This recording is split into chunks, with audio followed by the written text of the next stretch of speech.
Alright, hello everyone, and thank you for tuning in once again to the Black Box Podcast. BBOR, Black Box Online Radio, coming to you from West Virginia. Well, it's now Halloween night, October 31st, and I was just watching a couple things online. I saw It's the Great Pumpkin, Charlie Brown, an old classic. I absolutely love the classics. And I also was watching one of the History Channel documentaries when they were discussing it. Now, it's like they brought up something about the nature of that particular program, because have you ever heard the sort of cartoon conspiracy or the secret meaning behind It's the Great Pumpkin, Charlie Brown? Well, on YouTube and other places on the internet, like the blogosphere, a couple of years ago they were discussing the possibility that Charles Schulz created this as sort of a way to make money. I mean, not to sell the program, but he actually wanted to, do this as a financial scheme. What they're talking about is Charles Schulz, according to the rumor, mind you, got into some very, very serious financial trouble, and he became somewhat desperate for cash, and he really just needed a way to turn this particular holiday special of Charlie Brown and the Peanuts Gang into something kind of monumental, something that people would remember, a sort of game changer. And he was trying to create the Great Pumpkin as a new holiday icon. And, like the first person I ever heard talk about this was saying that he was actually trying to go so far as to create a new religion. And, I mean, that sounds like a little bit far-fetched, right? But it's sort of the same basic idea. You have Santa Claus and the Easter Bunny and leprechauns on St. Patrick's Day.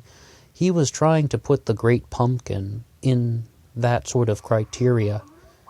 And he was trying to upload, the concept of a Great Pumpkin as, a new holiday icon, which he would have had all the royalties for, all the rights to the merchandising. Anything associated with royalties would come back to Charles Schulz. So it would be a way for him to make an enormous amount of money off of this project. There's a second cartoon conspiracy that's associated with It's the Great Pumpkin, Charlie Brown, and that is sort of more like more of a kind of intrinsic it's just another rumor really, but it's like Charles Schulz wanted to actually use Halloween to be something frightening and something scarier, and he wanted to sort of revolutionize his Peanuts comic and the script for his next holiday special. He wanted to do something scary for Halloween, if you can imagine that.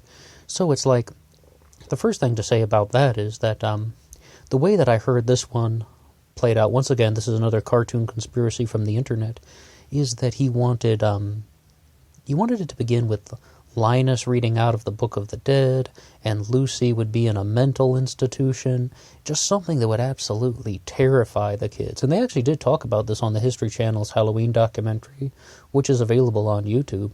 They talked about really prior to Charles Schulz and prior to 1966, Halloween was still something very, very rough. It was slowly transitioning into, what we know as trick-or-treat, but during the 1930s, and especially the 20s, and Halloween was something that got very, very violent. I mean, people would just put on dirty clothes and they would run around breaking stuff. The movie Meet Me in St. Louis is a great example of that. There's a very long Halloween scene in the movie Meet Me in St. Louis where they just kind of show what Halloween was like way back when, where just, it's like people running around in dirty clothes and maybe a few kind of simple masks destroying the city, for lack of a better word. But the issue that I have about that cartoon conspiracy about Linus reading out of the Book of the Dead and Lucy being in a mental institution. Now, there's one thing that I noticed about that instantly. There was, of course, the famous musical on Broadway, You're a Good Man, Charlie Brown, but a lot of people often forget the stage play that was put on off-Broadway that's based on the Peanuts characters. It's called Dog Sees God. One more time, Dog Sees God. And it's about the cast of the Charlie Brown Peanuts Gang when they're in high school. And that features Lucy in a mental institution. And, they changed a few of the names, like Charlie Brown is referred to as C.B., Schroeder is Beethoven, and Linus is referred to as Van, I believe. But, like, I mean, they slowly alter the names, but they keep it all in context. So it's like, you know who they're talking about very, very clearly. But in that one, Lucy is, in a mental institution. So it's almost like somebody kind of borrowed that plot line from the play. Well, are any of these things true? What I would say, though, about the whole concept of Charles Schulz trying to make money by creating a new holiday icon that would be on par with Santa Claus and the Easter Bunny, you gotta look at the simpler explanation. I mean, the kind of, elephant in the room when you hear that theory is, he just thought it would be humorous for a character like Linus to get his holidays mixed up, to blend Halloween and Christmas into one thing, and, there's going to be a giant pumpkin that's going to bring you toys on Halloween, and, it's kind of even humorous once you actually think about it somewhat, but I was just watching that one, and oh, people are so mean to Charlie Brown. That's one of the things that I really even take exception with that. Like, I love Charlie Brown. I mean, he is just a great fictional character, except for the fact that he puts up with so much, kind of like teasing, emotional abuse, and even, trickery, always being deceived with that damn football. But anyway, that's just me. When it comes to the other aspect of this, like, there are so many rumors out there about, like, not only things like, the lost script for It's the Great Pumpkin, Charlie Brown, but also just the lost episodes of so many other shows. Like, the thing that he's talking about, this sort of thing about Linus reading from the Book of the Dead and Lucy in the mental institution, creating something to really scare the people, the audience. It sounds quite similar to some of these other rumors out there about there's a lost episode to the series and no one can find it because, they created something. For example, with Family Guy and the Cleveland Show, there are a lot of rumors that Seth MacFarlane created some very, very dark Halloween episodes for those two series, and they've recorded them, but, only a few people have ever seen them, and they write about it online, and they can't get access to it anymore. And it's like, they just, once again, they're creating sort of a Halloween special to scare and terrify people.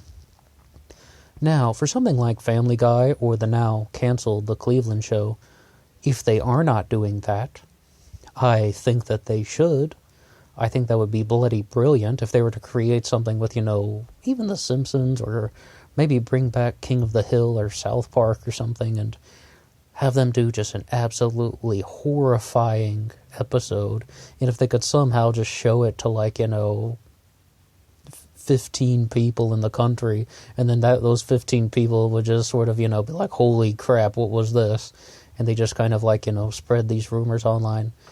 If people like Seth MacFarlane aren't making that type of content, I hope they are. But once again, when you read the stories about that, about what people describe in those episodes, there are some major inconsistencies.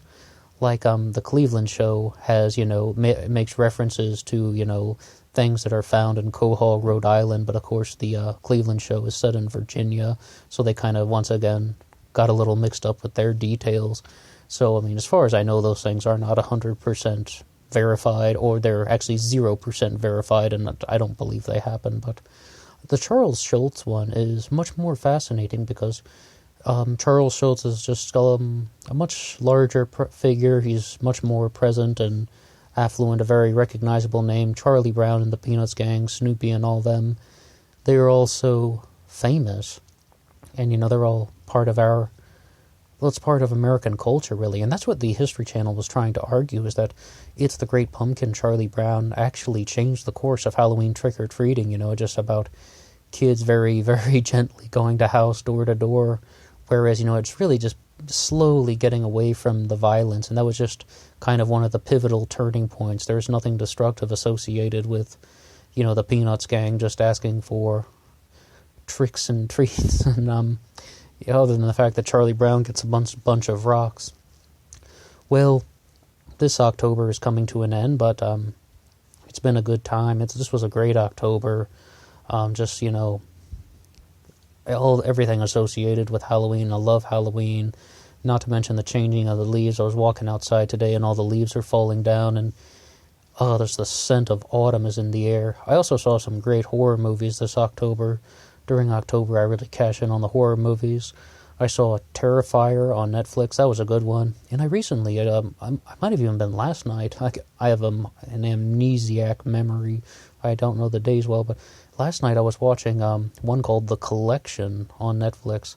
Once again, it's like somewhat of a, it's a well-done horror film. It's not going to change your life or anything, but very entertaining. Terrifier, The Collection. I saw Welcome to Willits, but that was just kind of so-so, almost sort of like a sci-fi thriller, kind of bizarre one. Overall, it's been a good October, and thank you for sharing a little bit of Halloween with me here on Black Box Radio. Alright, hope everybody had a good October, and the next October is only, I guess, 11 months away, if I could do the math. I'm not really good at math. But happy Halloween to everyone. Happy holidays now. We're entering the holiday season, and I hope everyone has a good holiday season. Take care, and stay safe.